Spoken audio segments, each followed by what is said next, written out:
Good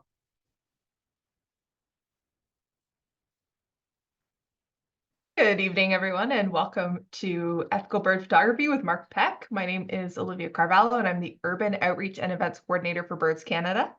This webinar is part of a larger festival of events, the Toronto Bird Celebration, which runs from the 11th. It started last Saturday and is on till the 25th. We've got over 40 events on the calendar, both in person and online throughout the GTA. So there's lots of ways to get in on celebrating migration this year. The Toronto Bird Celebration would not be possible without very generous support from Birds Canada, TD Friends of the Environment Foundation, Koa Optics, and our amazing partners across the GTA that help us put on so many events. I'm going to invite you to use the Q&A function during Mark's talk, and he'll leave some time at the end for questions. But yeah, at this point, it's my pleasure to turn over to Mark, who is a lifelong birder, and his work with the Royal Ontario Museum has spanned over 3 decades. Mark generously gives his time in so many forms, including Ontario Breeding Bird Atlas and various citizen science projects with Birds Canada, Toronto Ornithological Club, Ontario Field Ornithologists, the Ontario Biodiversity Council, and he spent many years giving directly with the Toronto Bird Celebration, where he's well known and loved for his lunchtime walks in Queen's Park. Welcome, Mark. Thanks very much, Olivia. I'm just going to share my screen.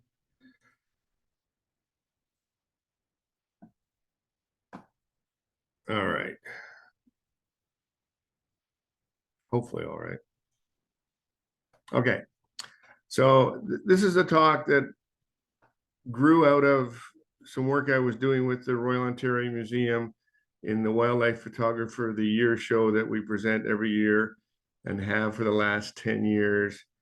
And it also grew out of a love I have of wildlife photography, specifically bird photography. But more and more started thinking about how I photograph birds and the impact potentially I'm having on birds as a photographer, and how other photographers, what impact they're having on birds as well. I'll start out saying, my first picture is unethical because, as you see, I like this picture a lot. I have no idea whose picture it is. I did try to find it, but I'm actually even, using a photograph that I have not received permission to use. So on that bend, I'm going to blame myself for a lot of the stuff you're going to hear tonight. But I just want to go through it and sort of have a discussion if we can. And I'm sorry that we can't do it throughout, but we'll try and have a bit of a discussion at the end on how we can be better wildlife ambassadors and wildlife photographers. Okay, wildlife photography has a problem, and we really do need to work together to fix it. It's always been in the background of a problem, but since digital photography, it has really exploded. And we now are reaching a point where birders and wildlife photographers are starting to bump heads a little bit. And I really hate to see that. Okay, as I mentioned, I'm going to sort of talk about my role in all of this, but I wanted to start out with 4 photographs, and I'm going to show you them. These are my photographs. And I want you to sort of answer the question that I'm going to ask is, do you think this is an unethical photograph? So I'm going to start out with this common loon feeding its chicks. Obviously, it's a close-up. I took the picture in a kayak, probably from about 20 feet away. It's been blowing up a little bit, but regardless, I am close. Move on to the next one. A nice shot of a buck in the snow, which I really liked. And looking at it, you wouldn't think there's anything unethical about it. But if I then told you that it was taken in a cemetery, would that change your perspective? Here's one I'm sure a lot of people will think is unethical, and I'm not sure I do. So this is what the inside of a flicker nest looks like. And the way I took this photograph is I simply put a little point and shoot digital camera in the cavity of the hole, took a picture, well, I actually took probably 3 or 4 pictures, and then left. So what do you think about that one? And then finally, This is one of my favorite photographs that I took of my father with a long-tailed Jaeger sitting on its head. How bad is that? Is it, when I walk around the Arctic and I happen to stumble across a territory of a long-tailed Jaeger, long-tailed Jaegers will often attack you. And so what you can do is simply move away out of that territory and they will settle back down and probably not bother you at all. However, if you stay in that territory for any length of time or you're walking through, they will then attack you, probably smack you in the head a couple of times, and eventually get to the point where they'll usually stand on your head and sort of keep an eye on you that way. So should I have actually taken this photograph? Should I have just walked away immediately after I took the photograph or before I took the photograph? Something to think about. Okay, as I mentioned before, this is all about really wildlife photography of the year and how this whole thing started. So the museum's been doing this for about 10 or 11 years now. Wildlife Photographer of the Year is the most prestigious wildlife photo contest in the world today. There's about 49,000 entries from about 94 countries. And from those 49,000 entries, they select the 100 best winning photographs. And the wonderful thing about this, if you've never been to it, is the photographs can be professional, amateurs, and they even have a youth category, which if you've ever seen what 15-year-olds and under are doing, you might want to throw your camera away. Okay, going back, this program's been running for 59 years. I'm not sure this is the winner of the first contest, and I'm not sure if you recognize the gentleman on the left, but that's David Attenborough. And if you look at the winning photograph from 1965, it's actually an owl with a young at the nest hole, or with some prey coming into the nest hole, which is something that most people would probably consider unethical today. So what I find interesting is that ethics and wildlife photography evolve over the years. What was acceptable 40 years ago may not be acceptable today, and what's acceptable today may not be acceptable 10 years from now. So it's this ever-changing landscape that wildlife photographers are dealing in. The wonderful thing about wildlife photography today, digital photography has really opened up a whole new art form. It was much more difficult to get fantastic photographs when you were using slide film or print film. Today, underwater photography, this is a photograph from a 12-year-old young man, which is incredibly remarkable. Just a quick update, if any of you are wildlife photographers and you're wondering what's my next camera or what brand should I buy, here's the lowdown on the cameras in the Wildlife Photographer of the Year contest this year. And as you can see, the Nikons are leading the way slightly over Canon.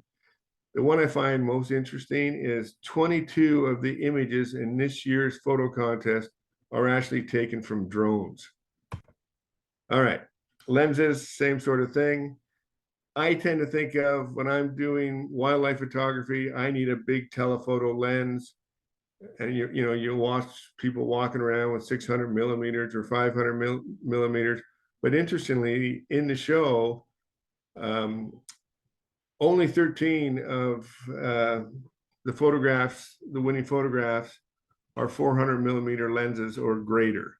Mid-range, 100 millimeters to 300, there's 4. And in wide angle lenses, which you think is not appropriate for wildlife, there's actually 7 winning photographs. And I'm not including sort of macro photographs of insects in this layout. Okay, how did I get started in this sort of concern for ethical photography? It started with this photograph from a few years back in Wildlife Photographer of the Year. I was asked to provide an explanation on how they got this photograph. And I explained, based on the text that had come with the photograph, that someone had been feeding this fox for several weeks and then came up with the idea that, you know what, I can put the food dish on this fence and the fox will come up and feed it, and I can take a picture of the fox when it's there. And so that's exactly what happened. The gentleman sat in his house, in his kitchen, looking out the window, and actually had flash set up. And when the fox came and looked over the fence to see what was going on, or the wall to see what was going on, he got the photograph. Really interesting photograph. But is it baiting? Is it a good thing to be doing, to be baiting animals with food to get a photograph? That's a question we all have to deal with. Okay, and the interesting part of Wildlife Photographer of the Year is they really do champion honest and ethical wildlife photography while pushing the boundaries of, technical skill and artistic freedom. However, as you'll see, even they make mistakes. So this is one example from a few years ago. Great shot of a giant anteater feeding at a fluorescent termite mound. The only problem with this is the giant anteater is a taxidermic mount.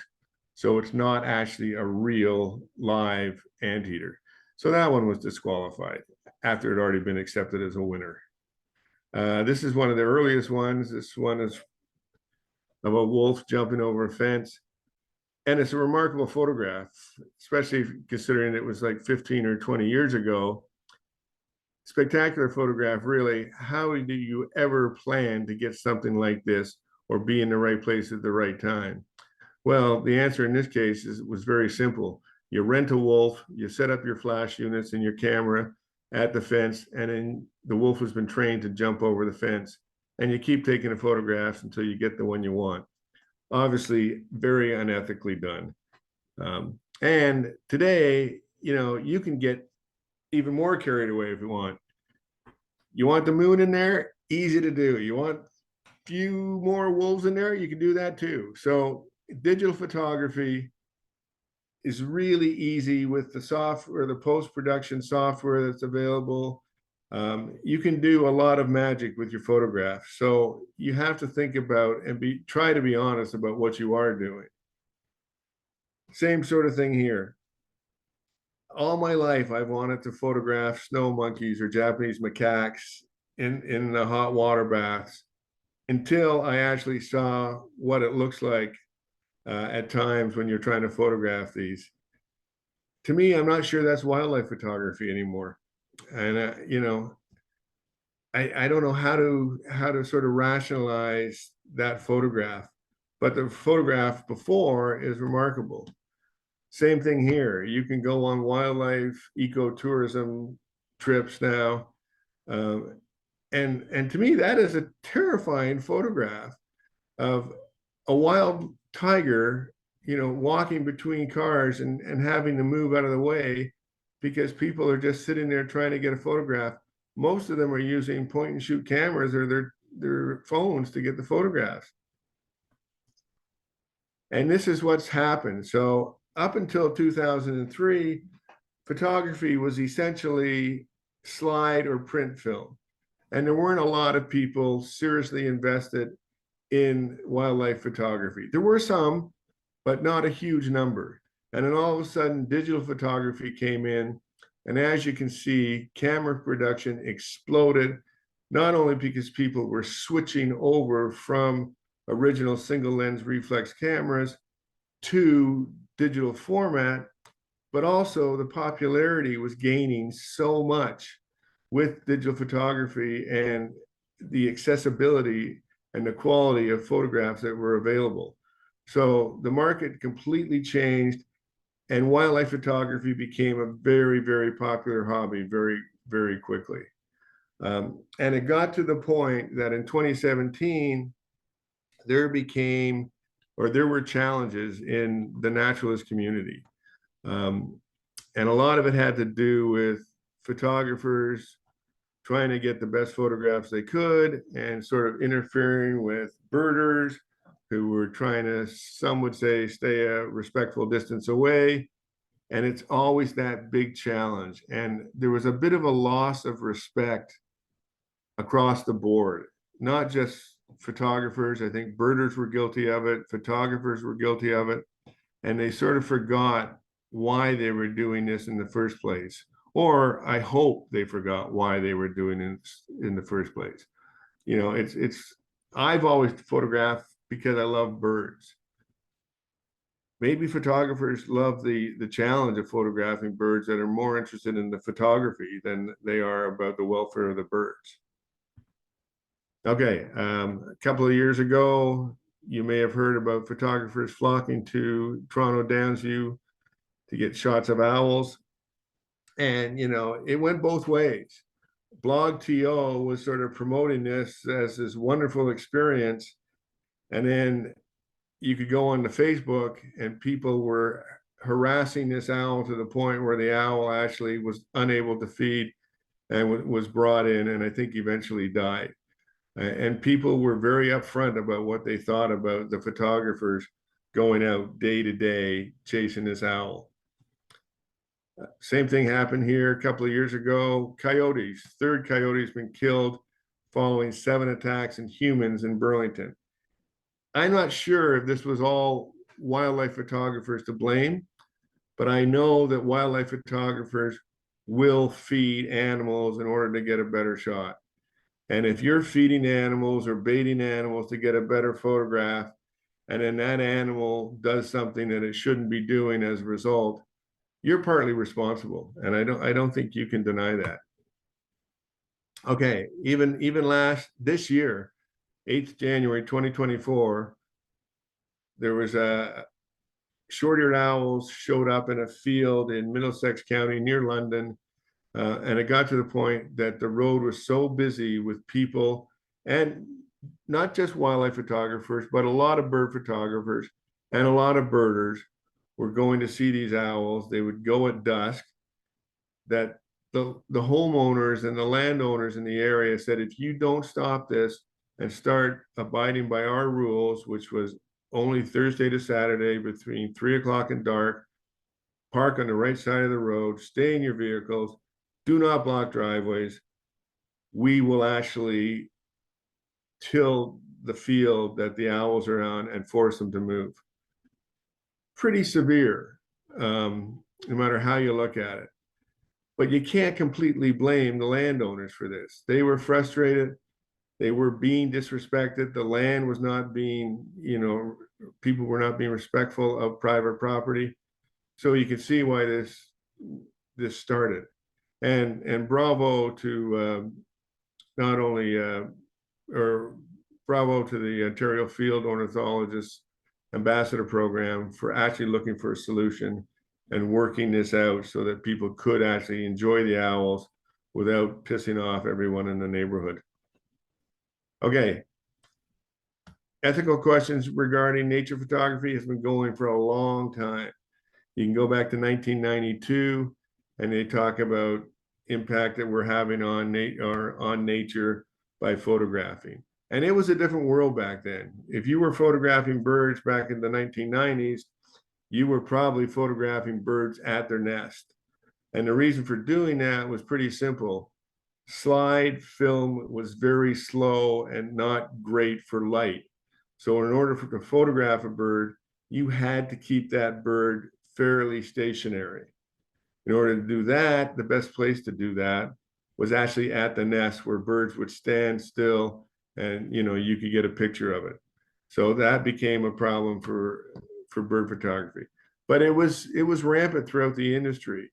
I don't know if many of you remember Wild Kingdom on Sunday night. One of my favorite shows growing up. And Marlon Perkins was the wonderful gray-haired host of the program. Anyway, Fifth Estate did a sort of check-in with the program, found out that they were actually setting up wildlife shoots, challenged Marlon Perkins concerning the nature fakery that was going on. Marlon got so bad that he actually punched the journalist in the face. Not cool. Here's another one. This is a leopard that was being released. And as they were driving the leopard out to return it to the area where it was found, they ran across a troop of baboons and they thought, what a great opportunity. We'll let the leopard out here and see what happens. All of the baboons ran for the trees except for one who decided to sit or stand its ground, and he was killed within 5 minutes of that photograph being taken. Another one, and this is going back to the 80s, Elliot Porter, one of the best well-known bird photographers from the US. In order to get this photograph of a ruby-crowned kinglet, Elliot Porter actually cut the tree off and then lowered the nest down to about 10 or 12 feet, photographed the nest, and then hiked it back up and put it back in place and sort of nailed it together.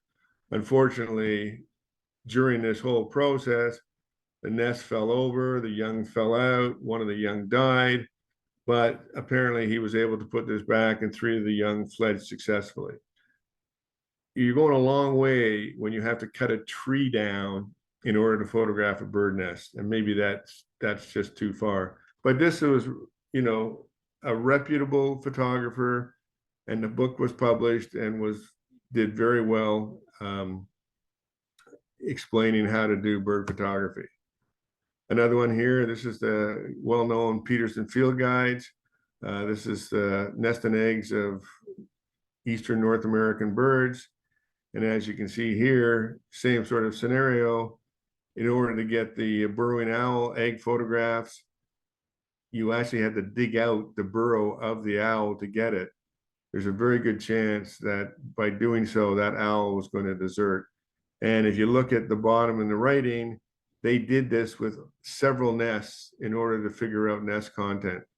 So not only does that seem crazy to be doing now, and there's other ways you could do it without disturbing the nest much at all, but at the time you were doing this multiple times to get a photograph. The same thing with the hairy woodpecker cavity.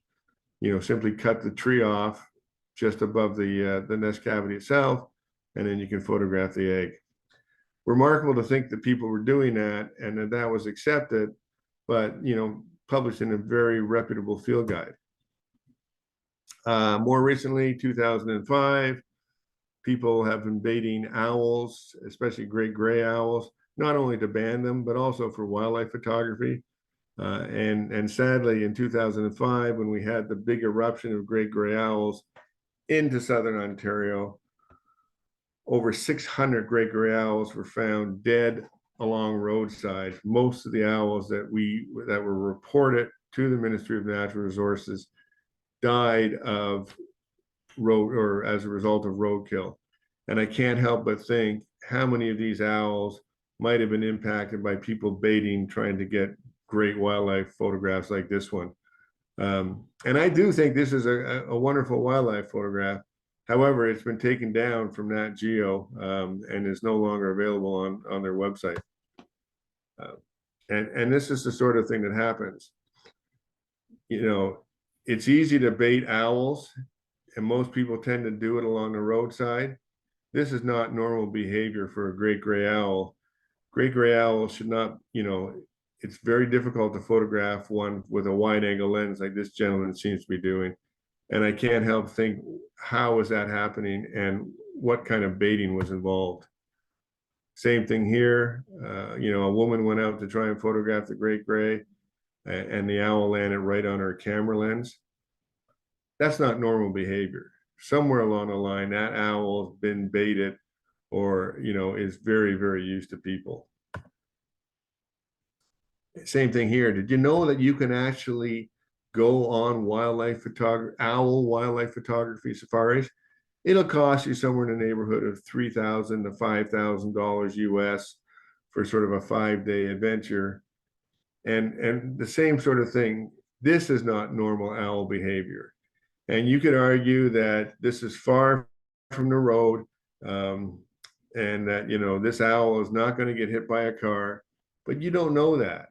This owl gets acclimatized, you know, on somebody's farm and becomes used to people and allows close approach. Eventually, this owl is going to migrate farther north, and then potentially it is going to run into a situation where it does get hit by a car. So nothing illegal about this. The question is, should we be doing it? And that's only the answer that you have to come up with yourself. Ironically, it's okay if you buy mice from a lab or a pet store and then bait owls with it. But if you actually are trapping mice outdoors or, in your basement, it's illegal to do so. Sorry about that. Because you're actually thinking of, you're harassing the animals. And this is what it's become. And this is probably a small group of photographers. I think most of you who are listening today have experienced crowds of people wanting to see a bird or photograph a bird. And it's common practice. And especially with owls, people seem to sort of lose all sense of right and wrong and respect for the animal or the welfare of the animal.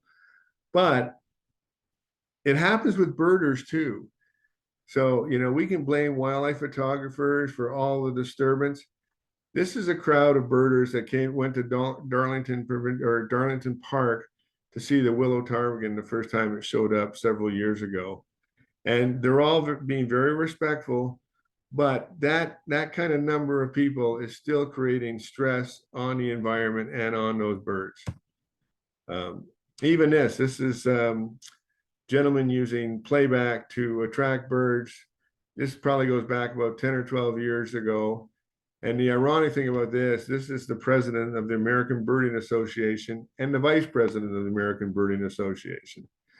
Shortly after this, it was very clear that playback was being discouraged, and yet people are still using it today. So as a birder, as a wildlife photographer, where do you draw that line? Do we love and protect wildlife, or is it really all about that image that we're so focused on?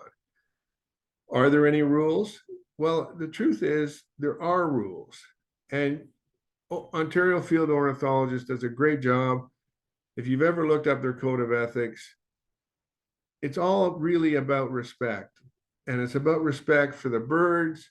It's about respect for the habitat. It's about respect for other birders and photographers, and certainly respect for the landowners and the public space areas. So if you go into it thinking that you need to be respectful, or we need to be respectful of everything involved in this, I think that's the answer. I think that's how we can all get along, and you can still be a wildlife photographer, but be respectful. Hands up if you agree. It really is fun to see what you can do with photography today, which makes it even more amazing. Okay, I'm going to go on really quickly and show you some of my own photographs again and talk about this a little bit further. And then when we get to question period, I'll answer those first 4 photographs because I'd really like to have a discussion about those. Okay, so the first one is nest photography. I've been photographing birds for 50 years.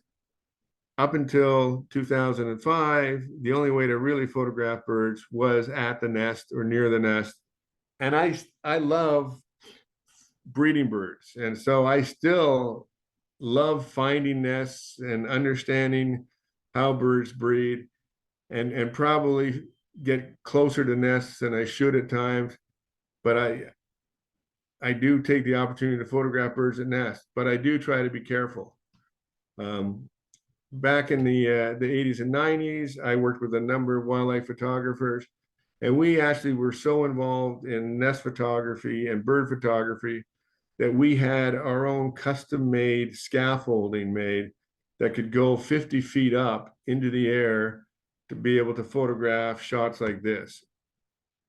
And I hesitate to use this photograph other than in this talk, but I do love the opportunity that I had to be able to look at a great horned owl from 20 feet away and photograph it in the middle of the night, even though that owl and that nest was 40 feet up in a tree.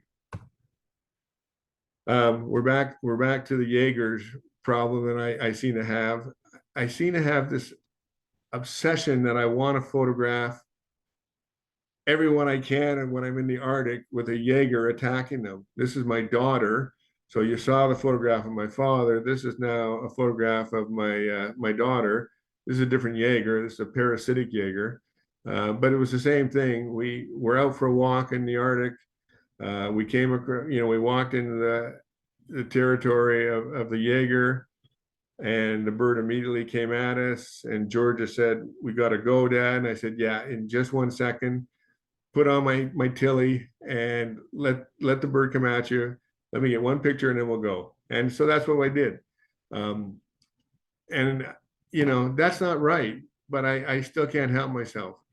And I don't know. I don't know how I feel about that anymore. Same thing with that point and shoot cameras, sticking them in cavities. I did this a lot, and I still think it's a wonderful opportunity to learn what's in a nest or in a nest cavity with minimal disturbance. You can actually just point your camera in, the camera does all the work. It's got, autofocus, auto flash, and you can get in and out of there in 5 seconds and hopefully learn some valuable breeding information that you can then pass on to the Breeding Bird Atlas or the Ontario Nest Record Scheme, which is now Project Nest Watch. So I think there is some value, but when do you cross that line? That's not an answer that I can give you. I think that's an answer that you could probably tell me. For a while there, for about 3 or 4 years, any cavity that I came across that I could reach into, I was doing it. I was sticking a camera and taking a picture, and I've got 50 pictures with nothing in there at all. But every so often, you'd get something like this of a kestrel just sitting in a natural cavity, and I think it's a really interesting photograph. And I don't think I did an unethical thing here, although did I cause some anxiety or stress for the bird? Most certainly. Same with photographing birds in your backyard. Essentially, what you're doing is bringing them into a food source, which is another way of saying baiting. So when you cross the line, when is baiting wrong?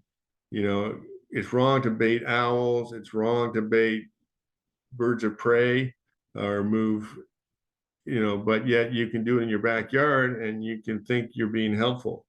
So it's a bit of a line in the sand. It's often hard to sort of come up with. Same thing with Canada jays. You've always been told that, don't feed birds outside of bird feeders, but people almost encourage you to feed Canada jays up in Algonquin Park. And supposedly that food resource actually helps them through the winter at times. Another one is if you're going to go to areas like Cardinalvar and you want to photograph bluebirds, it's a great place to do it. The birds are used to people. They're not easily disturbed. They're nesting on the roadside. And so it's easy to do. But keep in mind, a little bit of knowledge would help a lot.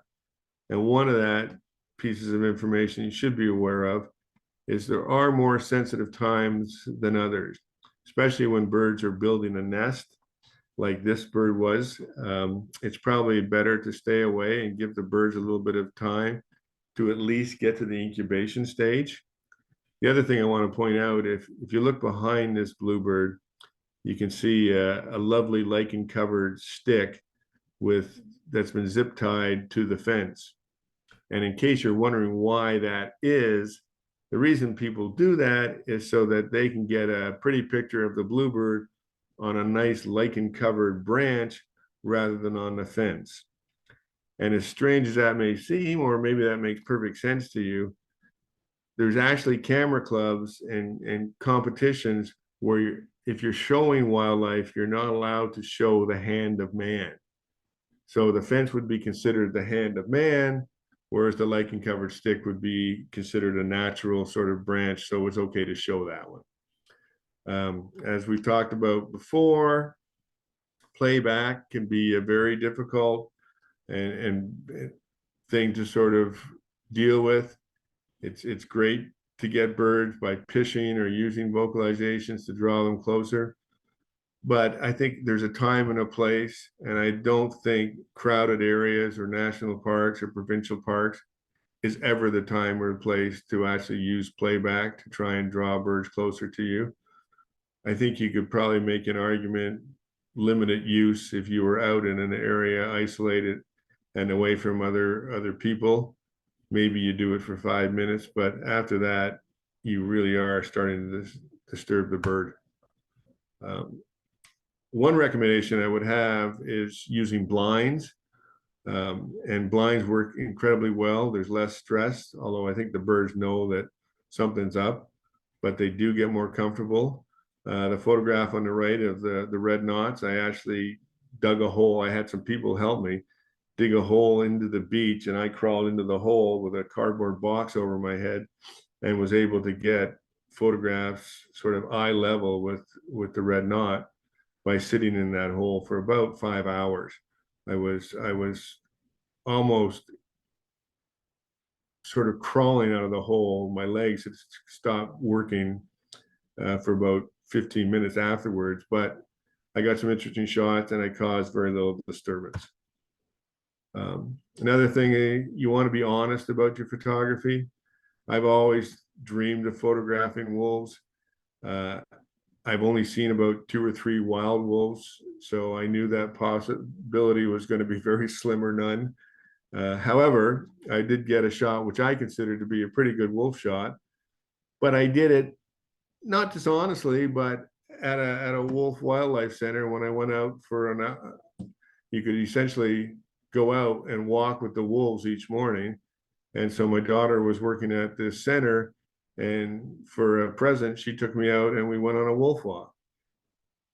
I like my wolf shot. I can't ever sort of sell it or give it commercially unless I tell people that it was actually taken on a semi-tame wolf, but it really is, a remarkable experience to go out with this wolf. And I don't know, I just, you've got to be honest about your photography. Okay.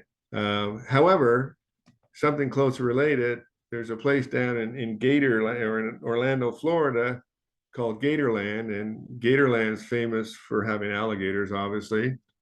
But if you go into some of the back areas of the park, and it's a commercial park, they have a trail system or a boardwalk that inadvertently now goes through a heron reef. So they built the boardwalk so that you could look at the alligators, but the herons actually liked the area so much that they started nesting in there.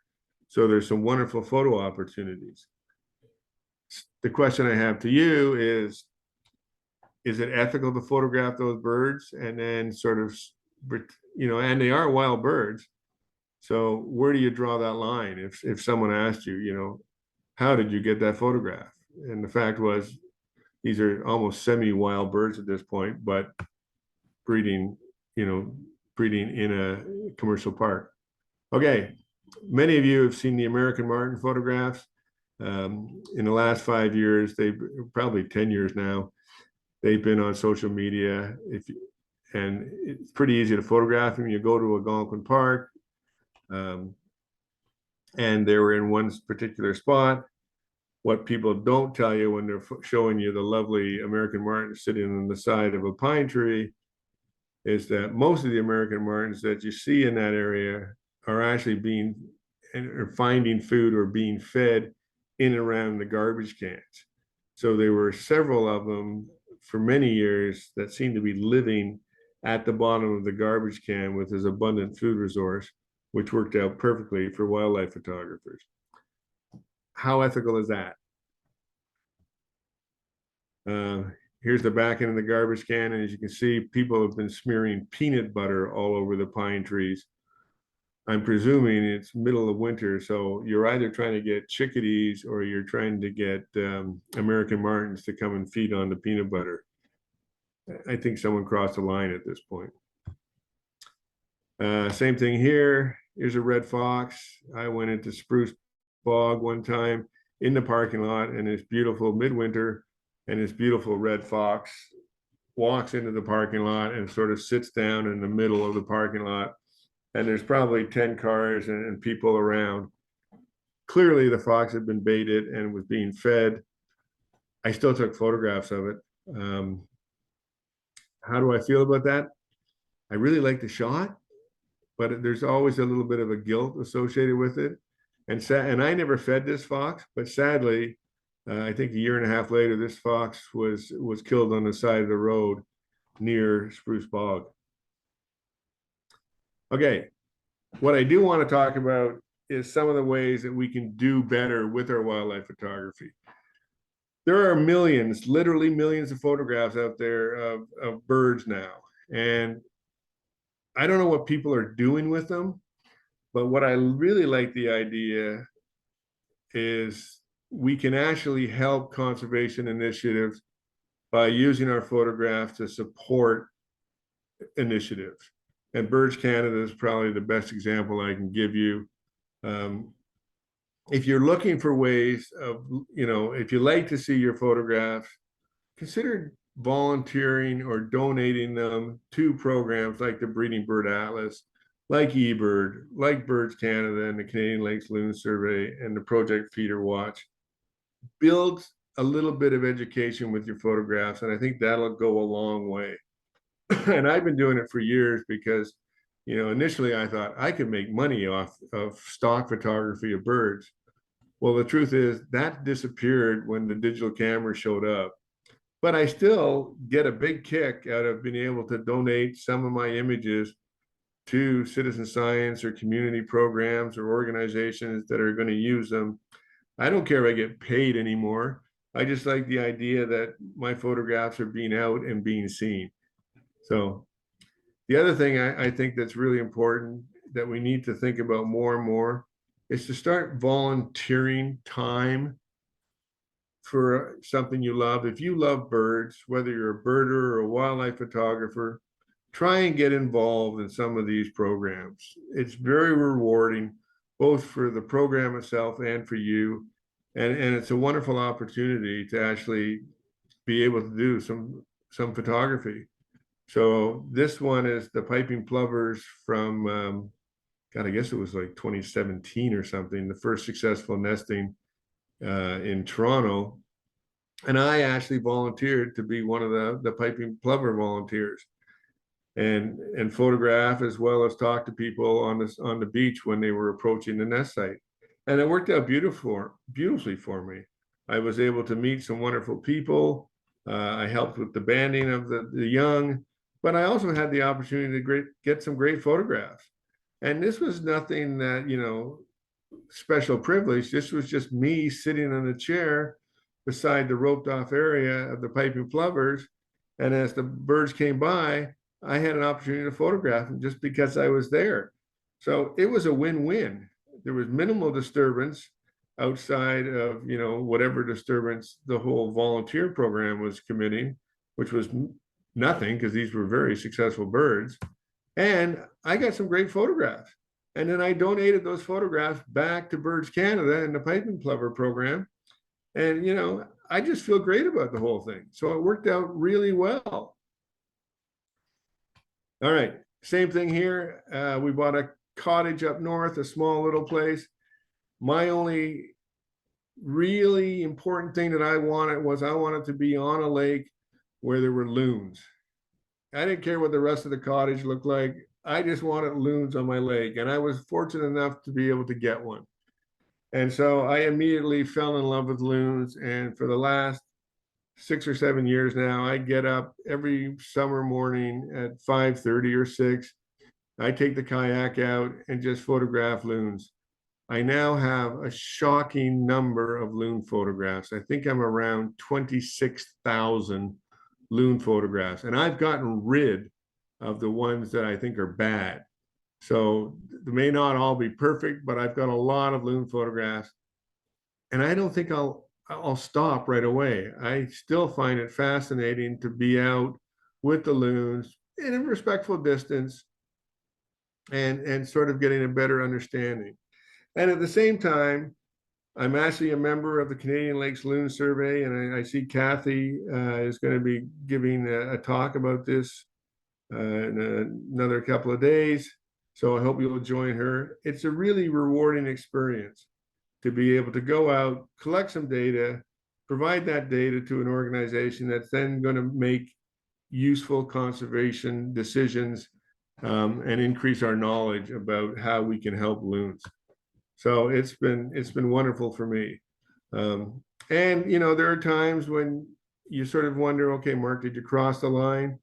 I wanted to get photographs of black flies because they can be pretty detrimental to loon nesting success early in the season. Even though I know this bird is slightly nervous or concerned, I still waited long enough so I could get the black flies on the neck before I left. This one I definitely crossed into sort of a stressful situation. This is a loon doing a penguin dance. The penguin dance only occurs when the loon is highly agitated. I didn't plan for this to happen. I went out to actually check on a nest, and as I approached, the bird got up and started doing the penguin dance. But instead of me moving away right away, I did take a minute or two to photograph the behavior and then moved away. And it turned out that the young had just hatched, or the eggs had just hatched, and the young were just in a very sort of sensitive time, or the parents felt they were in a sensitive time. All right, that's the end of the confession. Oh yeah, one more thing. The other thing, if you are a wildlife photographer and you are, sorry about that, interested in publishing or entering in competitions, just be aware that a lot of organizations will actually, as part of the competition rules, reserve the non-exclusive right to publish any entry. In other words, what they're saying is, if you enter in our competition, we have the right to use your photograph any way we want in perpetuity. I don't think that's ethical either. So it's coming from all sides, and we just all, I think, need to work together to find a better way and show respect for everyone involved in conservation and wildlife photography. All right, I'm going to stop it there. I want to thank you all very much for listening. How did I do in time? Was I crazy? No, not too bad. And I want to open the floor up to questions, please.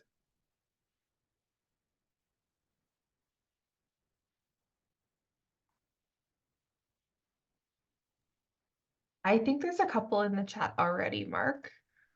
Okay, birds don't have ethics. Don't they disqualify these? So depending on the photographs you're talking about, some photographs are disqualified, but there are others that, especially feeding animals is always a question that a lot of photographers deal with.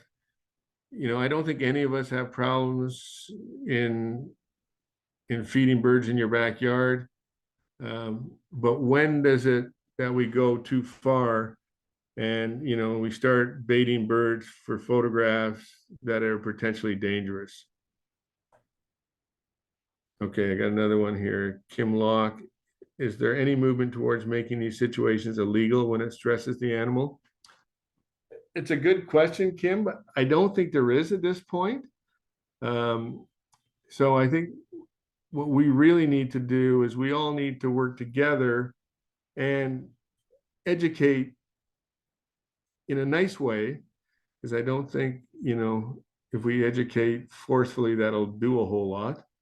And take the time, especially to new photographers that may not be birders first, is sort of explain to them good behavior versus bad behavior.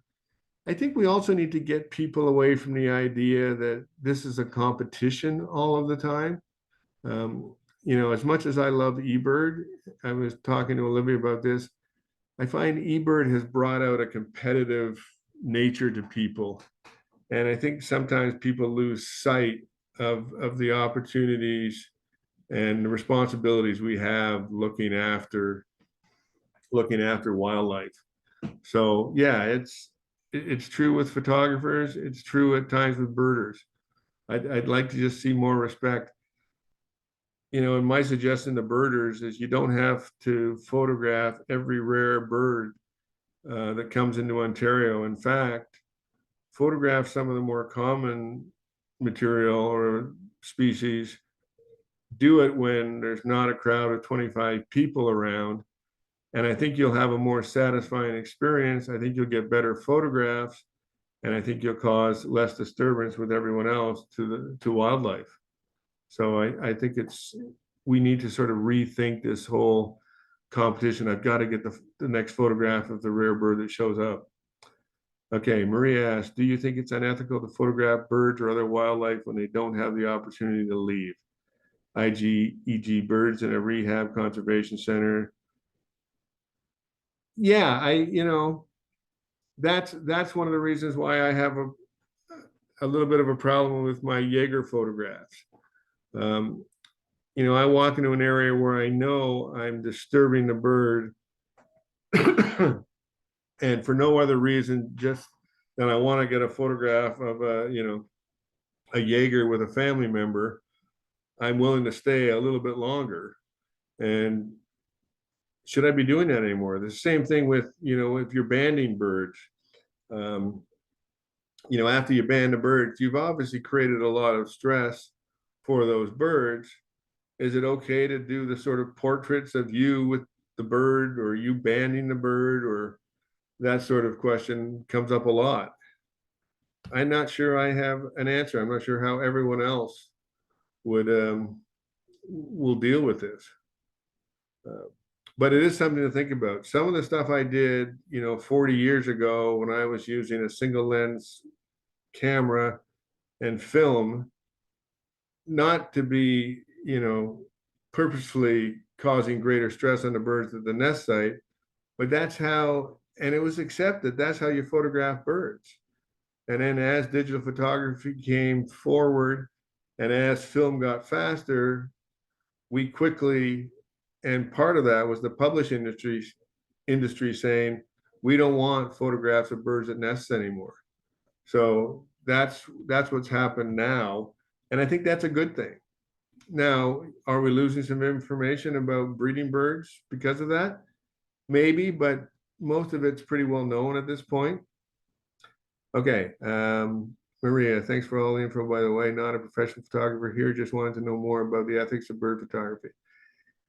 Thanks, Maria. Thanks for coming out. I think, my take-home message really is we're not going to stop bird photographers. I love, and I've always loved photographing birds, but I now think because of thinking about it, I do it in a more respectful way. I don't chase the rarities anymore to photograph them. First of all, I don't want to get in conflict with the birders or the people who are there to see it from a nice distance. And, a lot of people say, well, you've got those big giant lenses. You don't need to get that close. Honestly, you do need to get close if you want to get the photographs that most birders are interested in. You may not need to get as close as some birders feel they need to get, but you need to get closer than birders with binoculars want to get. Okay, I got something for Ashley.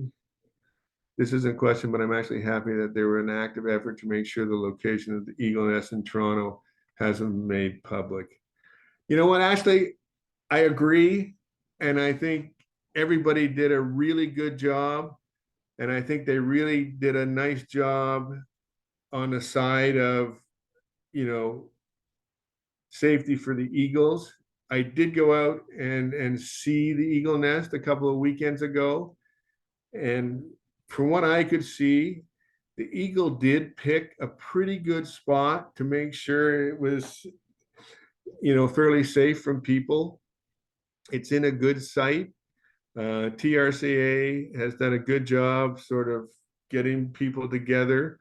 And I think a lot of the birding community did a lot of good work minimizing the disturbance to the birds. But I think at this point, the eagles have 2 young in the nest. It's doing very well. And I think now potentially it's possibly an educational opportunity for people and to get people excited about the outdoors. And maybe a bald eagle helps do that. Although in the middle of a cormorant colony, it's hard to believe that people are going to care much about the eagle after they've seen the cormorant colony. So yeah, I think it was probably a good idea. But I do think if people do go out to see it, it's not the worst case scenario.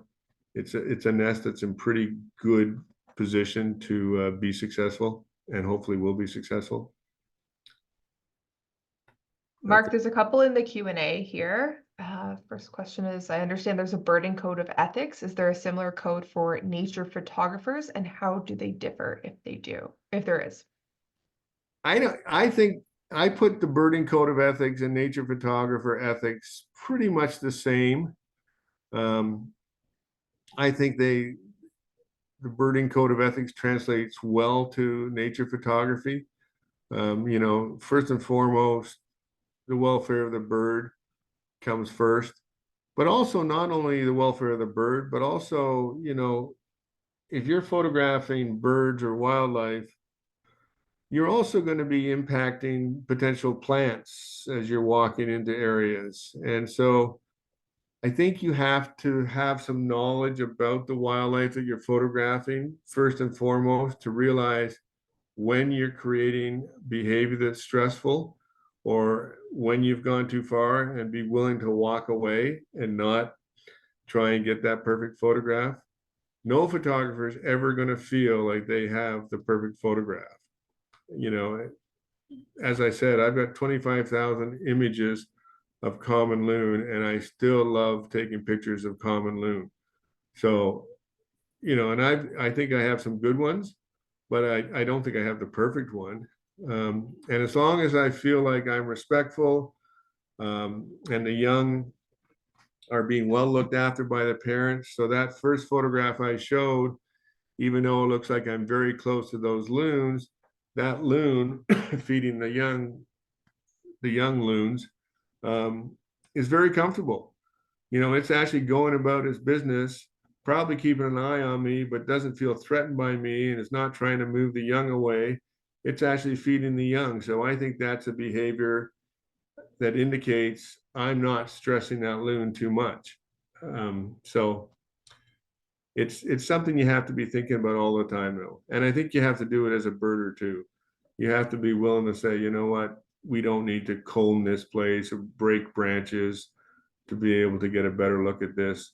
We just have to sort of say, I'm not going to get the perfect shot of this bird. Or if you want to, go down to Gatorland and you can get wonderful shots of egrets without disturbing the nesting colony. That sort of idea. Okay, next question. Yep, one more in the Q&A here. Are wildlife documentarians who camp out for hours or days at a location considered ethical? Good question, Ashley. I think they consider themselves ethical. I think if you acclimatize birds to yourself or to the work you're trying to do, you can certainly photograph them, and that includes video and photography in a much probably safer format. But you've got to be aware of when it's not a good time to do that. And probably at the beginning of the nesting season, birds are going to be more sensitive. You also have to be able to realize certain species are never going to be comfortable, or certain birds may be not very comfortable. But the wonderful thing I find about the loons on my lake, for instance, is they are very used to people. There's not a lot of boat traffic, but there's boat traffic, and it's a small lake. So they're seeing people swimming and kayaking, and they're fairly comfortable with people. And so they don't, when they see me come out with the kayak, they don't immediately get suspicious or take off. Whereas I've, tried to photograph birds in other lakes that weren't comfortable with people, and they were much more nervous. So ironically, I feel like I'm almost being safer photographing the birds that are dealing with people on a regular basis than I am trying to photograph birds that aren't dealing with people, if that makes any sense. Okay. Anyone else? That's it for the questions. Thank you all very much for coming. Thank you all for being part of the Toronto Bird Celebration. I hope you'll check the website for the next, we've got another 11 days of great programming in and around Toronto. Some wonderful people leading walks and hikes, and and I hope you'll take advantage of it because we really want to sort of celebrate the birds that are coming through and that are make our lives so pleasant here. So thanks for inviting me, and thank you all for coming out. Mark, thank you so much for your time and for being so generous with it all week, Queen's Park and online. This was really informative for me as well. It's my favorite part of the Toronto Bird Celebration, is that my learning continues day after day for 2 weeks straight. So this was a pleasure. Thank you very much for sharing your knowledge and your experience and your beautiful photos. We look forward to having you back tomorrow at lunchtime. Great. I look forward to being there. All right. Have a great night, everybody. Head to torontobirdcelebration.ca for more events. Thanks a lot.